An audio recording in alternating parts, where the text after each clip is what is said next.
আজ 18 মে সোমবার জানিয়ে দেব আজকের বাছাই করা 50টি তাজা সংবাদ। খবরের শুরুতেই হেডলাইন্স। পশু জবাই নির্দেশিকা ঘিরে তোলপাড় রাজ্য রাজনীতি, শুভেন্দুর হস্তক্ষেপ চেয়ে ময়দানে অধীর। ফলতায় বিজেপির উত্থানে বদলাচ্ছে পরিস্থিতি, জাহাঙ্গীর বলছেন ঝড় আসে ঝড় চলেও যায়। মমতা চাইতেন না মেট্রো চলুক, চিংড়িহাটায় কাজ শুরু হতেই বিস্ফোরক দাবি দিলীপের। আসলে কেন আটকে ছিল কাজ? লিঙ্ক না থাকলে ঢুকবে না অন্নপূর্ণা ভাণ্ডার ও যুবশক্তির টাকা, কিভাবে করবেন জানুন। গোমাংস খাবেন না, পরামর্শ নাখোদা মসজিদের ইমামের। নিষিদ্ধ হোক রপ্তানি, মন্দিরেও বলি বন্ধের আর্জি। উচ্ছেদ ঠেকাতে এবার একজোট সিপিএম তৃণমূল, মোহাম্মদ সেলিমের এই বিস্ফোরক পরামর্শে তোলপাড় রাজ্য রাজনীতি। সপ্তম বেতন কমিশন, কম করে 10 থেকে 12,000 টাকা বেশি, লটারি লাগবে রাজ্য সরকারি কর্মীদের। রবিবার রাত থেকেই বাংলায় তুমুল দুর্যোগের তাণ্ডব, কোন কোন জেলায় জারি হলো অতি ভারী বৃষ্টির রেড অ্যালার্ট। শুভেন্দুকে হারাতে 100 কোটি টাকা বাজেট রেখেছিল তৃণমূল, ফাঁস করলেন শহীদুল। সরকার পরিবর্তন হতেই খুলল ফাইল, বিল্ডিং প্ল্যান জালিয়াতি কাণ্ডে গ্রেপ্তার তৃণমূল নেত্রী। ভাইপোর 24টি সম্পত্তি আমার হাতে, অভিষেকের গড়ে দাঁড়িয়ে এবার কার ব্যবস্থা করার হুঁশিয়ারি দিলেন শুভেন্দু। নানুরে বিজেপি কর্মীদের টাকা ফেরালো তৃণমূল, অনুগামীদের কীর্তিতে কি বললেন কাজল। আগেই নোটিশ দিয়েছিল, এবার পরিষ্কার উঠিয়ে দিল, শিয়ালদহে এদের আর দেখতে পাবেন না। পুলিশ প্রশাসনে মহাপ্রলয়, মমতা ঘনিষ্ঠ দুধে পুলিশ আধিকারিকের বিরুদ্ধে বিরাট অ্যাকশনে শুভেন্দু। কল্যাণ, অরূপ, কুণাল থেকে রাজ্যের 2 অবসরপ্রাপ্ত ডিজির নিরাপত্তায় কাটছাট, বাড়ির সামনে থেকে সরছে পুলিশি প্রহরা। অভিনেতা তৃণমূল সাংসদ, দর্শক আসনে বিজেপির রাজ্য সভাপতি, আসক্তি দেখে পার্থে আবার মুগ্ধ শ্রমিক। ফাইল খুলতেই বেরোলো তৃণমূলের মেগা কেলেঙ্কারি, উত্তরবঙ্গ কাঁপিয়ে চরম বোমা ফাটালেন নিশীথ প্রামাণিক। মুখ্যমন্ত্রীর ছেড়ে দেওয়া নন্দীগ্রামের শুভেন্দুর ম্যারাথন বৈঠক, কোন রাজনৈতিক সমীকরণের ইঙ্গিত। কলকাতা জুড়ে ট্রাফিক পুলিশের নজিরবিহীন কড়াকড়ি, আমজনতার ক্ষোভের মাঝেই বড় বার্তা দিলেন মন্ত্রী দিলীপ ঘোষ। হে বীর, তোমায় মিস করছি, এসো। অভিষেককে ফলতায় ভোট প্রচারে আহ্বান শ্রমিকের, সংখ্যালঘুদের বার্তা বিজেপির। সিপিএম নেতার জমি দখল করেছিল তৃণমূল ঘনিষ্ঠ ব্যবসায়ী, বেআইনি দোকান বুলডোজারে ভাঙল প্রশাসন। আজই কালীঘাটে জরুরি তলব, 20 জেলা পরিষদ বাঁচাতে মরিয়া মমতা, বড় ভাঙনের আশঙ্কায় কাঁপছে তৃণমূল। মাঠে পড়ে শতাধিক ভোটার কার্ড, বিধাননগরে তৃণমূল কার্যালয় থেকে উদ্ধার প্রচুর আধার কার্ড, ভোট লুটের অভিযোগে সরব বিজেপি। ফলতার মাটি থেকে নবান্নকে চরম চ্যালেঞ্জ বিজেপির, আর কোনোদিন ক্ষমতায় ফিরবে না পিসি ভাইপো, কেন এমন দাবি শ্রমিকের। মধ্যবিত্তের কপালে চিন্তার ভাঁজ, লিটার প্রতি আরও কত টাকা বাড়তে চলেছে পেট্রোল ডিজেল, জেনে নিন ভেতরের খবর। মেয়েকে খুন, আমার ওপর অ্যাসিড হামলার ছক কষেছিল, তৃণমূলের বিরুদ্ধে বিস্ফোরক বৈশাখী। রণক্ষেত্র পার্ক সার্কাস কিভাবে নিয়ন্ত্রণে আনতে হয় বুঝিয়ে দিল শুভেন্দুর পুলিশ। কল্যাণ থেকে অরূপ, একসঙ্গে নিরাপত্তা কাটছাট, নেপথ্যে কী বার্তা দিল লালবাজার। বাংলায় ফিরছে পাশ ফেল, শিক্ষা ব্যবস্থায় বড় বদলের ইঙ্গিত শঙ্কর ঘোষের। হরমুজ পেরিয়ে দেশে এলো 20,000 টন এলপিজি বোঝাই জাহাজ, কোন কৌশলে বাজিমাত ভারতের। জোরে মাইক বাজাতে বারণ করায় পুলিশকে পাথর, আসানসোলে গ্রেপ্তার 26। মধ্যরাতে অ্যাকশন, হাওড়া স্টেশনের ফুটপাত দখলমুক্ত করল প্রশাসনের বুলডোজার। আদিবাসী উন্নয়নের টাকায় সবুজ সাথীর সাইকেল বিতরণ, সরাসরি মমতা বন্দ্যোপাধ্যায়কে কাঠগড়ায় তুললেন রাজ্যের মন্ত্রী ক্ষুদিরাম টুডু। অভিষেকের বিরুদ্ধে দ্বিতীয় অভিযোগ দায়ের, বিস্ফোরক প্রাক্তন সংখ্যালঘু উন্নয়ন প্রতিমন্ত্রী। কুরবানি উৎসব নিয়ে কড়া সরকারি নির্দেশিকা, তুমুল তরজায় সরব বিধায়ক হুমায়ুন কবির। সরকারের সাহায্য পাওয়া বেসরকারি হাসপাতালকে 10% বেড দিতে হবে বিনা পয়সায়, স্বাস্থ্যে কড়া দাওয়াই শুভেন্দুর। অন্নপূর্ণা ভাণ্ডারের 3,000 টাকা পেতে কোথায় আবেদন, জানিয়ে দিল সরকার। মা ক্যান্টিনে চালু মাছ ভাত, সপ্তাহে কদিন মিলবে, দাম কি বাড়ছে। কবে নন্দীগ্রামে উপনির্বাচন, কে হতে পারেন প্রার্থী, শনিবার রাতে জোড়া বৈঠক করলেন শুভেন্দু অধিকারী। বেতন মিললেও ভবিষ্যতের আশঙ্কায় কাঁপছেন সিভিক ভলেন্টিয়াররা, নতুন সরকারের সিদ্ধান্তে ঝুলছে ভাগ্য। 3 কিস্তিতে বছরে মিলবে 6,000 টাকা, রাজ্যে চালু আরও এক কেন্দ্রীয় প্রকল্প, কারা আবেদন করতে পারবেন। ক্ষমতার পালাবদল হতেই কালিয়াচকের দাপুটে তৃণমূল নেতা গ্রেপ্তার, মালদায় তীব্র রাজনৈতিক শোরগোল। এতক্ষণ শুনছিলেন আপনারা সংবাদ শিরোনাম, এবার শুনবেন বিস্তারিত খবর। ক্ষমতায় এসেই শুভেন্দু অধিকারী সরকার পশু জবাই ও মাংস বিক্রি নিয়ে একটি নির্দেশিকা জারি করেছে। নতুন নির্দেশিকায় বেশ কিছু বিধিনিষেধ আরোপিত হয়েছে। সামনেই কোরবানির ঈদ। সরকারি নির্দেশিকা নিয়ে মুর্শিদাবাদের মতো সংখ্যালঘু অধ্যুষিত জেলায় ও সংখ্যালঘু অধ্যুষিত এলাকায় অস্থিরতা তৈরি হয়েছে। এবার সেই সংখ্যালঘু মানুষদের পাশে দাঁড়িয়েই প্রাক্তন সাংসদ ও প্রাক্তন কংগ্রেস সভাপতি অধীর চৌধুরী চিঠি লিখলেন রাজ্যের মুখ্যমন্ত্রী শুভেন্দু অধিকারীকে। চিঠিতে অধীর চৌধুরী উল্লেখ করেছেন, গত 13ই মে পশ্চিমবঙ্গ সরকারের পক্ষ থেকে পশু বলি সংক্রান্ত নির্দেশিকা মেনে চলার জন্য একটি পাবলিক নোটিশ জারি করা হয়েছিল। সেই সরকারি নির্দেশিকা প্রকাশ্যে আসার পরে সাধারণ মানুষের মনে নানা বিভ্রান্তি ও অসন্তোষ দানা বাঁধতে শুরু করেছে। অধীরের মতে রাজ্যের আইনশৃঙ্খলা ও সামাজিক সম্প্রীতি বজায় রাখার স্বার্থে এই বিষয়টি দ্রুত সমাধান হওয়া অত্যন্ত জরুরি। ফলতা বিধানসভা কেন্দ্র। গোটা রাজ্যের ভোট মিটে ফলাফল সামনে এলেও ফলতায় ভোট এখনও হয়নি, বরং সরকার বদলের সঙ্গে সঙ্গেই সেখানকার রাজনৈতিক পরিস্থিতি এখন একেবারেই বদলে গিয়েছে। কয়েক মাস আগেও যে এলাকায় তৃণমূল কংগ্রেসের সাংগঠনিক দাপট ছিল চোখে পড়ার মতো, বর্তমানে সেখানে অনেকটাই বদল এসেছে বলে রাজনৈতিক মহলের দাবি। স্থানীয় সূত্রে খবর, এলাকায় এখন বিজেপির প্রভাব ক্রমশ বাড়ছে এবং রাজনৈতিক সমীকরণও দ্রুত পরিবর্তিত হচ্ছে।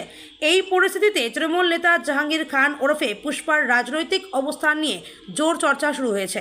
তবে জাহাঙ্গীরের বক্তব্যে আত্মবিশ্বাসের সুরই স্পষ্ট। রাজনৈতিক প্রতিকূলতা, বিরোধীদের অভিযোগ কিংবা সংগঠনের কিছুটা চাপ, সবকিছুর মাঝেও তিনি দাবি করেছেন সাধারণ মানুষের সমর্থন এখনও তার পাশেই রয়েছে। তার কথায় ফলতার মানুষ এখনও তাকে বিশ্বাস করেন এবং আগামী দিনেও সেই সমর্থন বজায় থাকবে। চিংড়িঘাটায় মেট্রো সংক্রান্ত কাজের সূচনার পরেই ফের বিস্ফোরক দিলীপ ঘোষ। রাজ্যের প্রাক্তন মুখ্যমন্ত্রীকে তীব্র আক্রমণ করলেন রাজ্যের বর্তমান বিজেপি সরকারের মন্ত্রিসভার এই সদস্য। সাংবাদিকদের মুখোমুখি হয়ে একাধিক ইস্যুতে রাজ্যের প্রাক্তন শাসক দল তৃণমূল কংগ্রেস এবং মমতা বন্দ্যোপাধ্যায়কে নিশানা করেন তিনি। এদিন চিংড়িঘাটার কাজ প্রসঙ্গে দিলীপ ঘোষ বলেন, 15 তারিখ থেকে প্রথম কাজের দিন শুরু হয়ে গিয়েছে। বেলেঘাটার নিউটাউন এয়ারপোর্ট মেট্রোর জন্য হাজার হাজার কোটি টাকা খরচ করেছে আমাদের সরকার। এটা মানুষের ট্যাক্সের টাকা, আর সেই সুবিধা এবার সাধারণ মানুষ পাবেন। তার অভিযোগ, রাজ্য সরকার এতদিন মেট্রো প্রকল্পে বাধা সৃষ্টি করেছিল। তিনি আরও বলেন, মমতা বন্দ্যোপাধ্যায় চাইতেন না যে মেট্রো চলুক, রাস্তা হবে না, মেট্রো চলবে না, সরকারি বাসও ঠিকমতো থাকবে না, তাহলে মানুষ যাবে কি করে? আমরা সিদ্ধান্ত নিয়েছি, মেট্রোকে অনুমতি দেওয়া হয়েছে, কাজ শুরু হয়ে গিয়েছে, এর ফলে যানজট অনেকটাই কমবে। রাজ্যের নতুন সরকার মহিলাদের প্রতি মাস 3,000 টাকা করে অন্নপূর্ণা ভাণ্ডার ও 3,000 টাকা করে বেকার ভাতা দেবে। আগামী জুন মাস থেকেই টাকা দেওয়া শুরু হয়ে যেতে পারে। এই বিষয়ে কিছু গুরুত্বপূর্ণ তথ্য জানা দরকার। রাজ্যের নতুন সরকার মহিলাদের প্রতি মাস 3,000 টাকা করে অন্নপূর্ণা ভাণ্ডার ও 3,000 টাকা করে বেকার ভাতা দেবে। আগামী জুন মাস থেকেই টাকা দেওয়া শুরু হয়ে যেতে পারে। এই বিষয়ে কিছু গুরুত্বপূর্ণ তথ্য জানা দরকার। ব্যাংক অ্যাকাউন্টের সঙ্গে আধার নম্বর সঠিকভাবে লিঙ্ক না থাকা বা ডিবিটি অপশন চালু না থাকলে টাকা আটকে যেতে পারে। আপনার আধার কার্ডটি যে ব্যাংক অ্যাকাউন্টের সঙ্গে ম্যাপ বা সিট করা আছে, সরকারি অনুদান ঠিক সেই অ্যাকাউন্টেই ঢুকবে। যদি আপনার আধারের সঙ্গে কোনো ব্যাংক অ্যাকাউন্ট লিঙ্ক করা না থাকে, তবে বকেয়া টাকা পাওয়ার পথ বন্ধ হয়ে যাবে। ব্যাংকে কেওয়াইসি আপডেট না থাকলে লেনদেন আটকে যেতে পারে। আপনার নিকটবর্তী ব্যাংক শাখায় গিয়ে আধার সিডিং এবং ডিবিটি সক্রিয় আছে কিনা যাচাই করুন। এছাড়াও অনলাইনে unique identification authority of India এই সাইডে গিয়ে চেক করতে পারেন। যদি স্ট্যাটাস অ্যাক্টিভ দেখায়, তাহলে কোনো সমস্যা হবে না।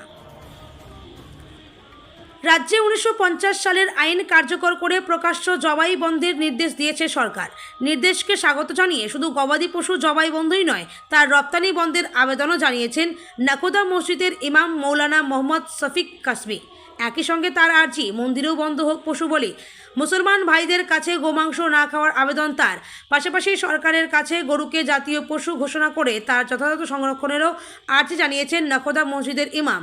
নাকোদা মসজিদের ইমামের মতে, গোহত্যা নিয়ে হিন্দু ও মুসলিমের মধ্যে বিভেদ বাড়ুক, সেটা তিনি চান না। সব মুসলমান ভাইদের তিনি গোমাংস না খাওয়ার আবেদন জানিয়েছেন। তবে সেটাকে ব্যবসায়িক দিক থেকে ব্যাখ্যা করে তিনি বলেন, আমি মুসলমান ভাইদের অনুরোধ করছি, আপনারা দয়া করে গরু কুরবানি বন্ধ করুন, গরু খাওয়া বন্ধ করুন। এর পরিবর্তে ছাগল, খাসি, মুরগি ও মাছ খান। যদি আপনারা গরু খাওয়া ও কুরবানি বন্ধ করেন, তাহলে সবচেয়ে বেশি ক্ষতি হবে হিন্দু ভাইদের। রাজ্যের বিভিন্ন প্রান্তে ফুটপাত দখলমুক্ত করতে প্রশাসনের সাম্প্রতিক বুলডোজার অ্যাকশন এবং কড়া উচ্ছেদ অভিযান নিয়ে এবার রাজ্য রাজনীতিতে এক নতুন মাত্রা যোগ করলেন সিপিএমের রাজ্য সম্পাদক মোহাম্মদ সেলিম। হকার উচ্ছেদের নামে গরিব মানুষের পেটে লাথি মারা কোনোভাবেই বরদাস্ত করা হবে না বলে সাফ জানিয়ে দিলেন এই বাম নেতা। উচ্ছেদ রুখতে প্রশাসনিক জোর জুলুম বন্ধ করার পাশাপাশি হকারদের বিকল্প ব্যবস্থার জন্য পর্যাপ্ত সময় দেওয়ার দাবি তুলেছেন তিনি।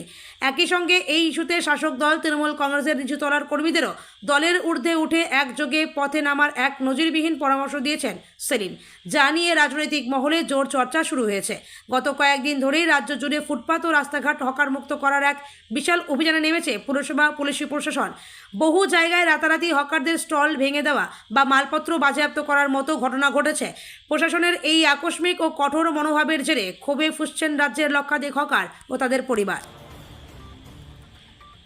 সপ্তম বেতন কমিশনে সরকারি কর্মীদের বেতন কতটা বাড়তে পারে তা নিয়ে বাড়ছে জল্পনা। ডিএ বৃদ্ধি, নতুন পে কমিশন নিয়ে বিজেপির প্রতিশ্রুতির পর আলোচনায় সরকারি কর্মীদের আর্থিক সুবিধা। সপ্তম বেতন কমিশন চালু হলে কতটা লাভবান হবে কর্মচারীরা জেনে নিন। প্রতিশ্রুতি ছিল ক্ষমতায় এলে রাজ্যে সরকারি কর্মীদের জন্য আসবে সপ্তম পে কমিশন। সোমবার আগামী মন্ত্রিসভার বৈঠক, যেখানে আলোচনা হবে ডিএ ও সপ্তম পে কমিশন নিয়ে, এমনটাই জানিয়েছেন রাজ্যের নবনির্বাচিত মুখ্যমন্ত্রী মাননীয় শুভেন্দু অধিকারী। তাই এই মুহূর্তে বাংলায় সপ্তম বেতন কমিশন নিয়ে জল্পনা তুঙ্গে। রাজ্যে বর্তমানে চালু ষষ্ঠ পে কমিশন বা রোপা 2019-এর মেয়াদ শেষ হয়েছে 31শে ডিসেম্বর 2025। হিসেব মতো 1 জানুয়ারি 2026 থেকে সপ্তম বেতন কমিশনের সুপারিশ কার্যকর হওয়ার কথা। বাধা ধরার নিয়ম না থাকলেও কেন্দ্র ও রাজ্যে সাধারণত 10 বছর অন্তর পে কমিশন গঠন করা হয়। গরম ও অস্বস্তিকর আবহাওয়ার মাঝেই এবার রাজ্যবাসীর জন্য বড়সড় সতর্কবার্তা শোনালো কেন্দ্রীয় আবহাওয়া দপ্তর। রবিবার রাতের পর থেকেই বাংলার আকাশে এক ধাক্কায় বদলে যেতে চলেছে আবহাওয়া। গাঙ্গেয় পশ্চিমবঙ্গ থেকে শুরু করে উত্তরবঙ্গের বিস্তীর্ণ অংশে ধেয়ে আসছে বজ্রবিদ্যুৎ সহ প্রবল ঝড় বৃষ্টি। বিশেষ করে উত্তরবঙ্গের পাহাড়ি জেলাগুলোতে ইতিমধ্যেই দুর্যোগের মেঘ ঘনিয়ে এসছে। পরিস্থিতি বিবেচনা করে দার্জিলিংয়ের কোচবিহারের মতো জেলাগুলোতে আবহাওয়াবিদদের তরফ থেকে জারি করা হয়েছে বিশেষ সতর্কতা। মৌসুম ভবনের সাম্প্রতিক কতম বুলেটিন অনুযায়ী বঙ্গোপসাগর এবং আন্দামান সাগরে বর্ষারেখা তথা দক্ষিণ পশ্চিম মৌসুমী বায়ু ব্যাপক সক্রিয় রূপ ধারণ করেছে। একই সঙ্গে উত্তর বিহার থেকে শুরু করে উত্তর গাঙ্গেয় পশ্চিমবঙ্গ হয়ে দক্ষিণ অসম পর্যন্ত একটি শক্তিশালী পূর্ব পশ্চিম নিম্নচাপ অক্ষরেখা অবস্থান করেছে।